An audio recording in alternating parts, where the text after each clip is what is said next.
안녕하세요. 저는 60대 할머니입니다.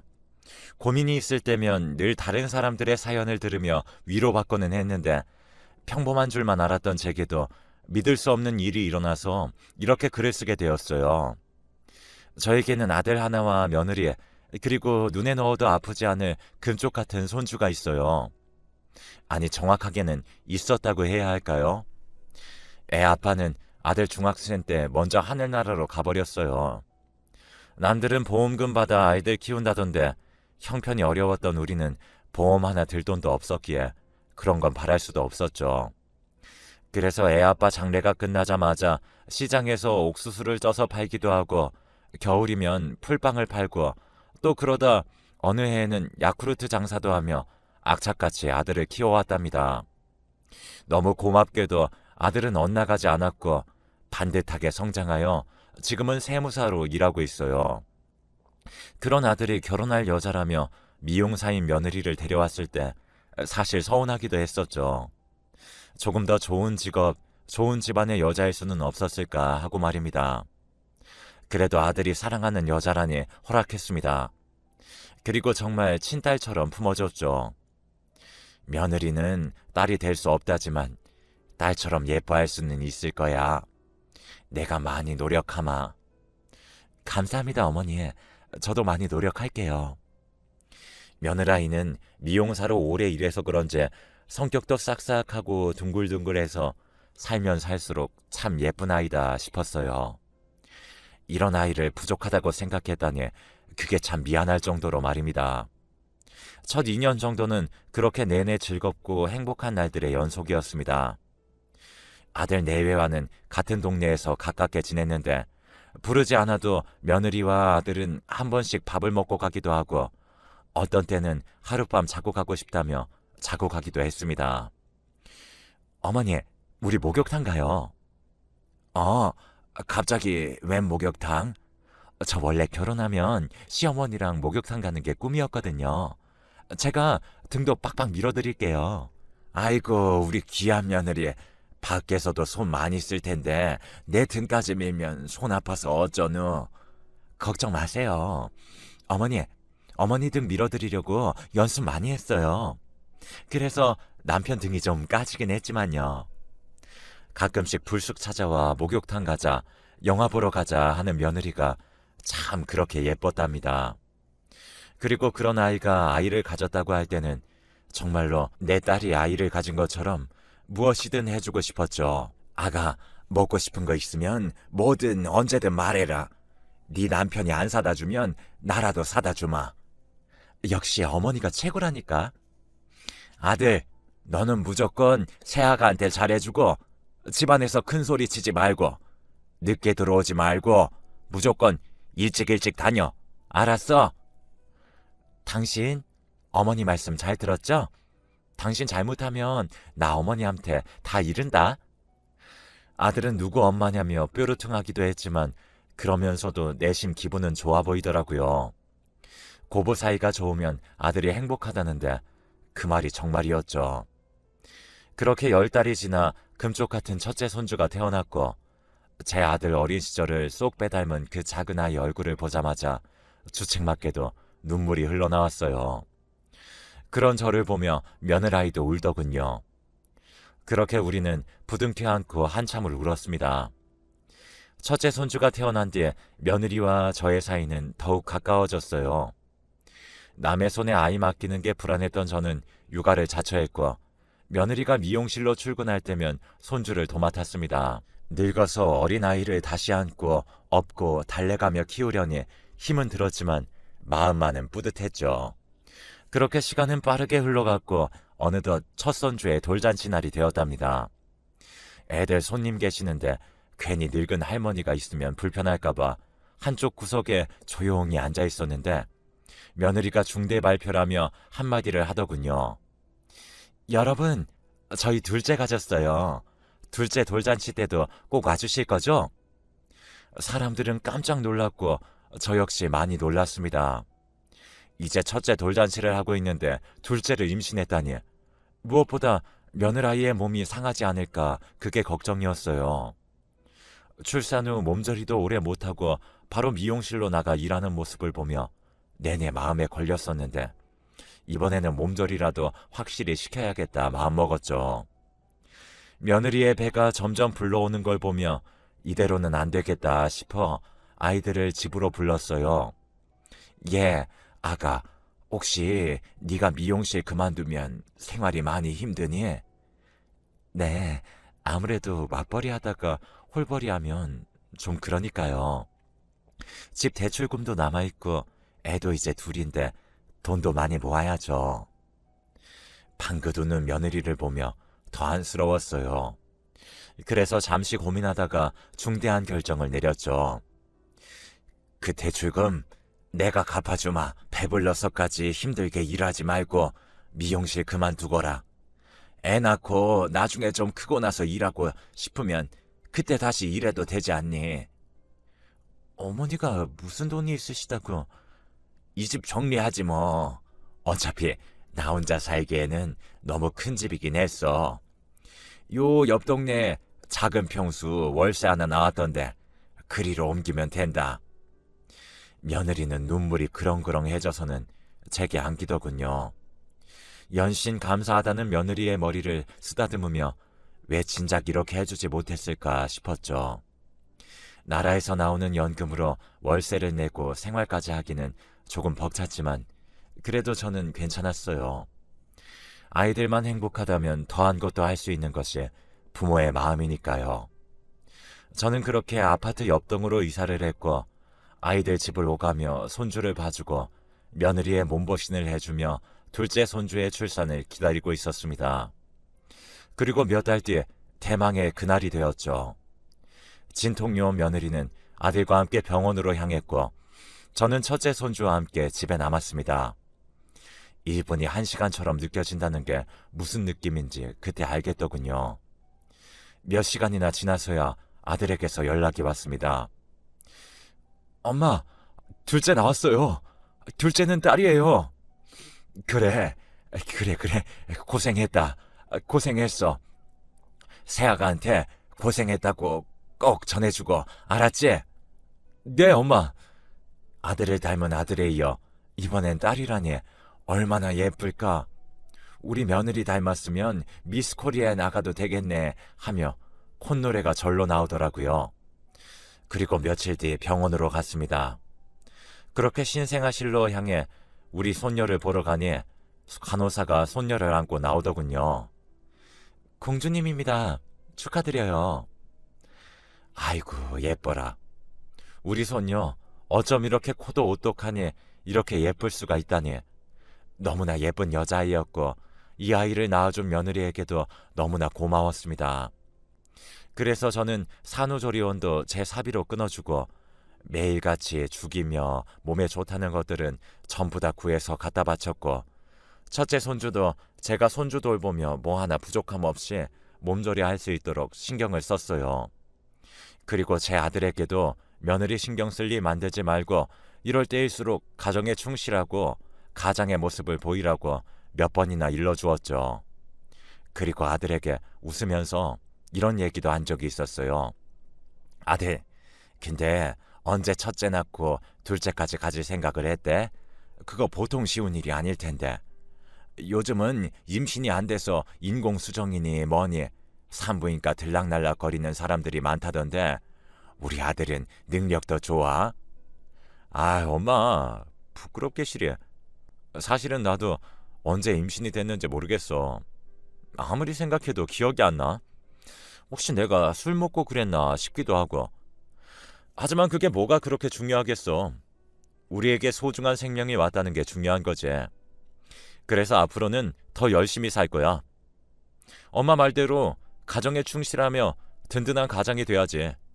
지켜봐 엄마. 아들은 그렇게 말하며 본인도 언제 둘째가 생긴지 모르지만 새 생명이 와준 것은 축복이라고 했습니다. 저도 그때는 그런 아들의 모습을 보며 어미로서 너무 대견스러웠고 앞으로 우리 아들의 가정에 행복과 축복만이 있을 줄만 알았습니다. 하지만 얼마 후 둘째 정체가 밝혀진 순간부터 비극이 오고야 말았죠. 며느리와 손녀가 태어난 뒤 더 성심성의껏 보살폈어요. 첫째 때 못해준 산후조리도 더 열심히 해줬고 둘째 손녀도 자꾸 볼수록 예뻤고요. 한 번이라도 더 안아주게 되더라고요. 그런 저를 보며 며느리는 친엄마도 이렇게는 못해줄 거라며 눈물을 흘리곤 했어요. 시엄마라 불편하면 어쩌나 걱정했는데 편하게 생각해주니 참 다행이다 싶었답니다. 그런데 시간이 갈수록 조금 이상한 모습들이 제 눈에 띄기 시작했어요. 며느리가 자꾸 둘째만 유독 챙기는 것 같은 거예요. 첫째 손주는 기저귀가 묵직해져서 돌아다니는데 눈길도 주지 않고, 둘째는 기저귀 때문에 발진 생길까, 혹시 뭐 불편하진 않을까, 정말 시도 때도 없이 기저귀를 열어보고 분유도 최고급으로만 먹여가며 키우더군요. 딸이라서 그런가 보다 싶으면서도 아들을 쏙 빼닮은 첫째 손주를 차별하는 것 같아 내심 서운하기도 했지만, 그래도 애가 얼마나 이쁘면 저럴까 하고 이해하고 넘어가기로 했어요. 그런데 날이 갈수록 며느리의 편애는 점점 더 심해져 갔습니다. 아들이라는 이유로 첫째는 방치해놓고 둘째 손녀만 금이야 오기야 하더군요. 놀이터에 애들을 데리고 가도 첫째는 넘어지든 말든 신경도 안 쓰는데 둘째는 넘어질까봐 쫓아다니면서 잡아주고 넘어지면 바로 일으켜 세워 안아주더군요.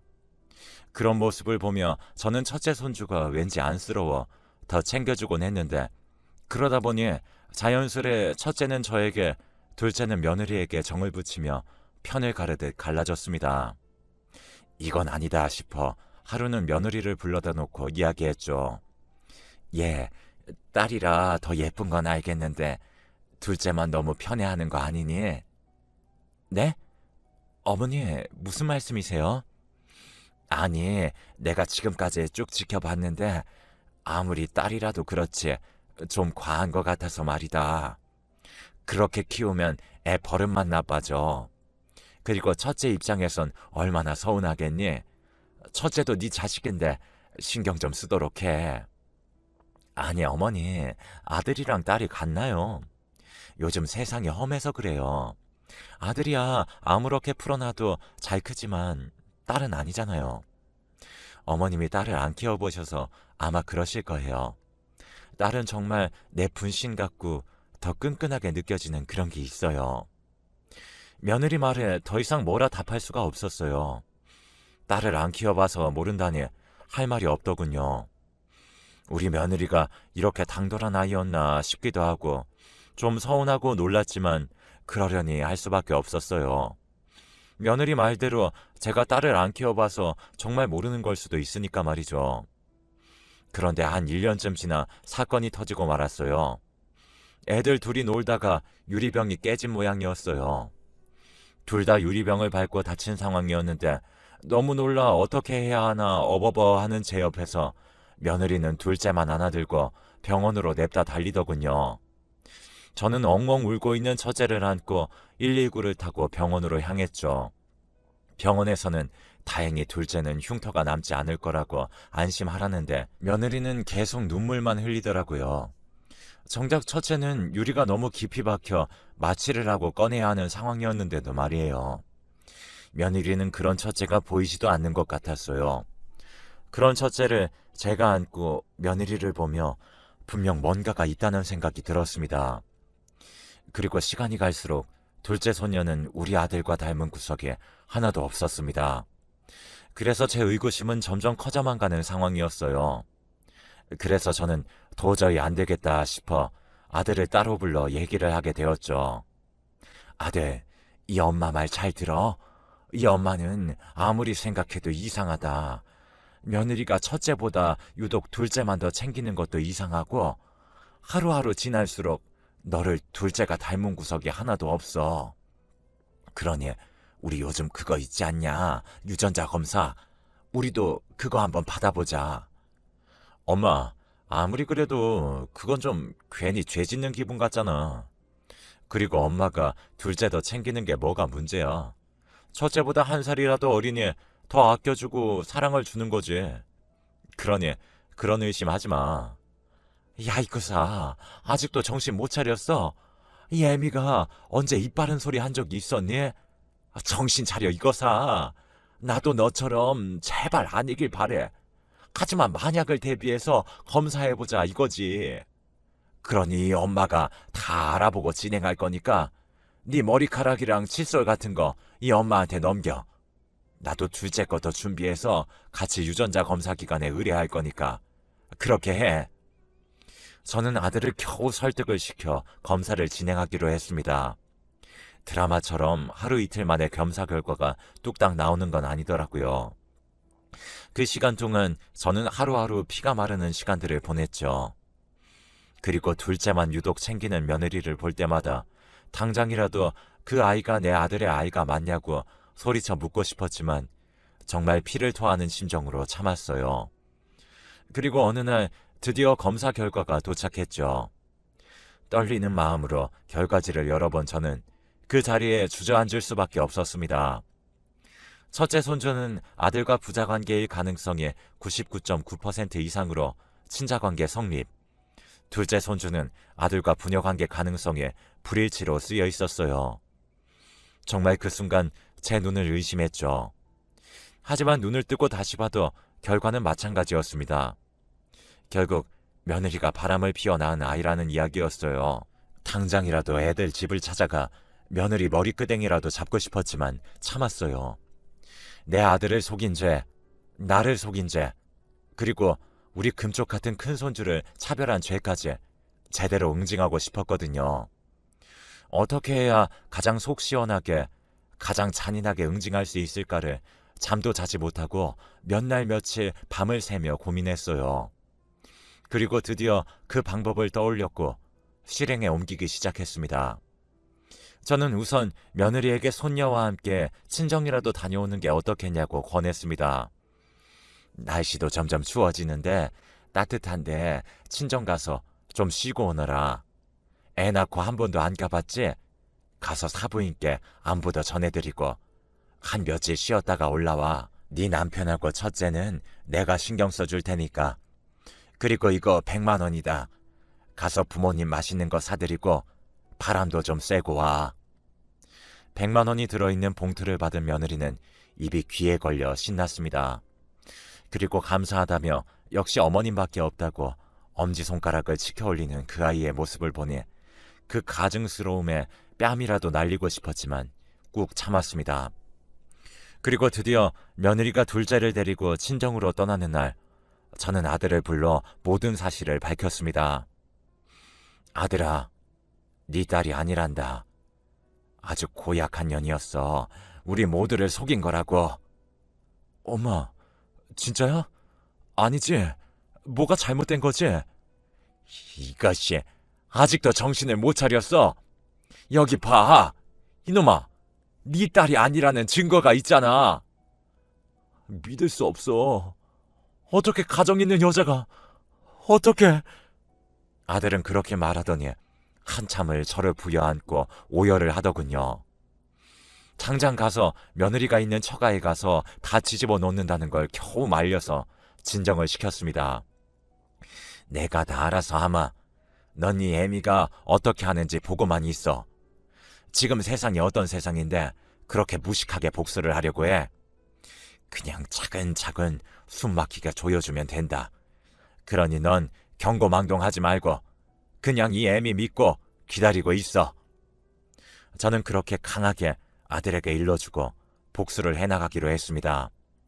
저는 곧바로 부동산으로 향해 일단 아들 내외 집부터 내놨습니다. 명의는 다행히 아들 명의였기 때문에 처분이 쉬웠어요. 급한 대로 짐은 모두 빼서 이삿짐 센터 컨테이너 박스에 넣어 보관했고 아들은 당분간 저희 집에서 지내게 했습니다. 그리고 유전자 검사 결과지를 가지고 변호사를 찾아가 이혼 소송을 의뢰했습니다. 변호사 말로는 이 정도면 아주 유리하게 이혼을 빨리 끝낼 수 있다고 말을 해주더군요. 그렇게 숨가쁘게 일주일을 보내고 나니 며느리가 친정에서 돌아왔습니다. 며느리는 텅 비어있는 집에 들어갔다가 놀랐는지 저희 집으로 달려왔어요. 저와 아들이 며느리의 전화를 피했으니 저희 집까지 찾아온 거였죠. 인터폰으로 보이는 며느리 얼굴을 보니 정말 끔찍히도 보기 싫더군요. 어머니, 저희 집이 이상해요. 짐이 하나도 없어요. 어떻게 된 거예요? 그 사람 어디 갔어요? 그 사람은 누굴 말하는 거니? 내 아들을 말하는 거니? 아니면 네 애인을 말하는 거니? 그러자 며느리는 눈치는 빠른 건지 그때부터 흐느끼기 시작했어요. 평생 가는 비밀은 세상에 없다.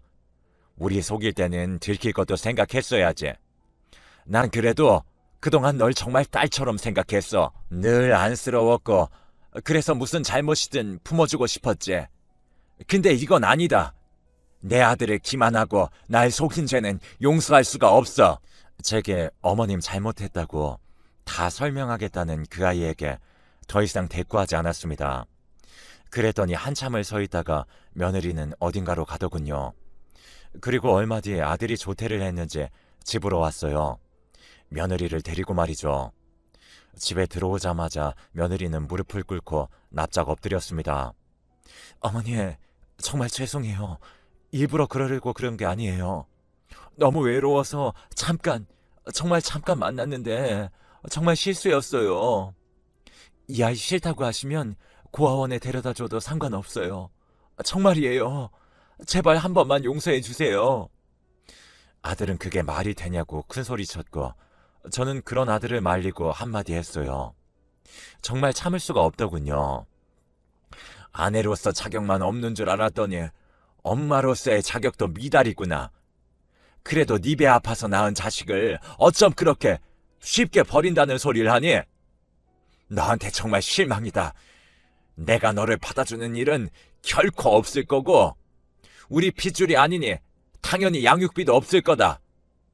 첫째를 우리가 키울 거니 오히려 네가 양육비를 지급해야겠지. 아마 소장은 네 친정으로 갔을 게다. 오늘 내일쯤이면 도착할 거라고 하던데. 며느리는 눈이 동그래져서는 안색이 창백해지더군요. 자기 아버지를 굉장히 무서워하는 아이였거든요. 아마 친정에서 모든 사실을 알게 된다면 친정에서도 외면당할 게 뻔했죠. 그리고 들어보니 둘째는 미용실 손님으로 남자와 딱 2번 데이트를 했다고 해요. 근데 딱 2번 만나고 헤어졌다고 했습니다. 그런데 그 2번 만나고 임신이 이렇게 쉽게 될지도 몰랐다고 했어요. 그리고 그때도 아들하고 관계를 가졌었는데 본인은 솔직히 누구 아인지 몰랐다고 하더군요. 하지만 낳고 보니 우리 아들 아이가 아니라는 걸 알 수 있었고 그때부터 둘째가 너무 불쌍해서 첫째보다 유독 더 챙겼다고 하더군요. 하지만 저 아들은 절대 용서할 수 없었습니다. 우리 앞에 눈물을 보이며 한 번만 용서해달라는 며느리를 우리는 매몰차게 쫓아내버렸어요. 한 번 가정을 깨트린 여자는 언제라도 2번, 3번 깨트릴 수 있다는 생각을 저는 했고 지금 흐르는 눈물이 잠시 이 상황을 벗어나려는 악어의 눈물로밖에 보이지 않았거든요. 결국 그렇게 4개월 정도가 지나고 아들과 며느리는 깨끗이 이혼을 마무리 지을 수 있었습니다. 당연히 첫째 손주는 저희가 키우게 되었고 재산 분할도 거의 대부분 우리에게로 가지고 올 수 있었습니다. 당연한 결과였죠. 그리고 따로 위자료 지급하라는 판결도 받을 수 있었고요. 며느리와 바람을 핀 그 상간남에게도 위자료를 청구하고 싶었지만 며느리가 끝까지 입을 다무는 바람에 그 남자에게는 소송을 못한 게 아쉬움이 있었어요. 그래도 그 쓰레기 같은 며느리를 더 이상 내 며느리라고 불러도 되지 않아 얼마나 후련했는지 모릅니다. 그 일이 있은 후 저는 아들과 첫째 손주를 데리고 셋이 함께 살고 있어요. 세무사라는 탄탄한 직업이 있어서 그런지 아들에게는 꾸준히 선자리가 들어오는데 아들은 한사코 거부하고 있습니다. 아마 아직은 충격에서 헤어나오지 못했기 때문이겠죠. 그래도 열심히 살려고 나름 노력하는 모습을 보며 저도 마음 한 구석이 참 짠하더군요. 제 아들이 다시 행복해질 수 있는 날이 오겠죠. 제가 잘한 게 맞겠죠. 그리고 1년이 지난 지금 얼마나 건너 며느리의 소식도 듣게 되었어요. 오랜만에 만난 친구가 아들 결혼식 때 봤던 며느리 얼굴을 기억하고는 소식을 전해주더군요. 아유, 이게 얼마만이야? 잘 지냈어? 아들도 잘 지내고? 우리야 잘 지내지. 자기도 잘 지냈지? 아휴, 우리야 뭐 맨날 똑같지. 아니 근데 자기네 며느리 말이야. 왜 우리 동네에 있어? 걔가 어디 있다고? 아니, 우리 동네 다방에 있던데 이혼했다는 소문이 사실이야? 아, 뭐 그렇게 됐어.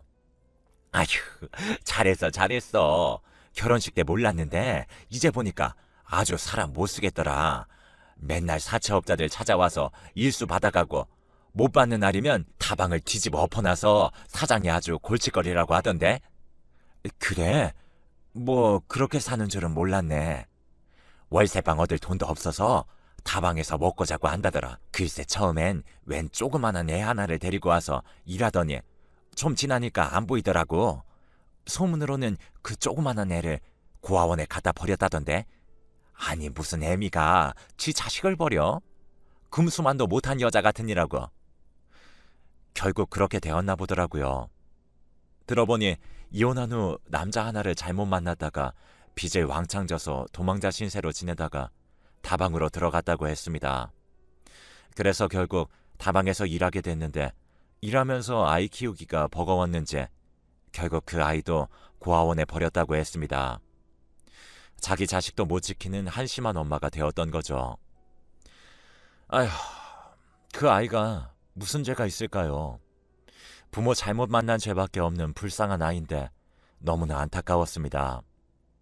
이제 어딜 가든 누굴 만나든 자신의 꼬리표를 떼어놓을 수는 없을 겁니다. 자식을 버린 어미라는 꼬리표, 바람 피워 애 낳았다가 이혼당했다는 꼬리표, 아무리 숨긴다고 해도 숨겨지지 않겠죠. 손바닥으로 하늘을 가릴 수는 없는 노릇이니 말이에요. 정의는 죽었다고 말하는 사람들에게 정말 말해주고 싶어요. 우리가 살아가는 이 세상 아직 정의가 살아있다고요. 권선징악이 살아있는 세상이라고 말입니다. 자업자득이라는 말 다들 아시죠? 자신이 저지른 일에 과오가 자기 자신에게 돌아가는 것을 뜻하는 사자성어인데요. 며느리였던 그 아이는 과연 자신의 불행이 자업자득이라는 걸 깨닫고 있을지 문득 궁금해집니다.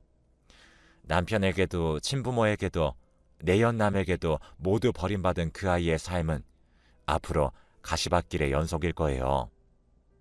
지금까지 긴 이야기를 들어주셔서 감사합니다. 이 자리를 빌려 아들에게 한마디만 전하고 싶어요. 아들아, 괜찮다. 다 괜찮아. 넌 모든 걸 잘 해냈고 앞으로도 잘 해낼 거니까 기운 내라. 지금은 잠시 바람에 흔들리는 것뿐이야. 바람이 멈추고 나면 너는 다시 예쁜 꽃을 피우며 행복하게 살아갈 수 있어. 이 엄마가 늘 네 뒤에서 응원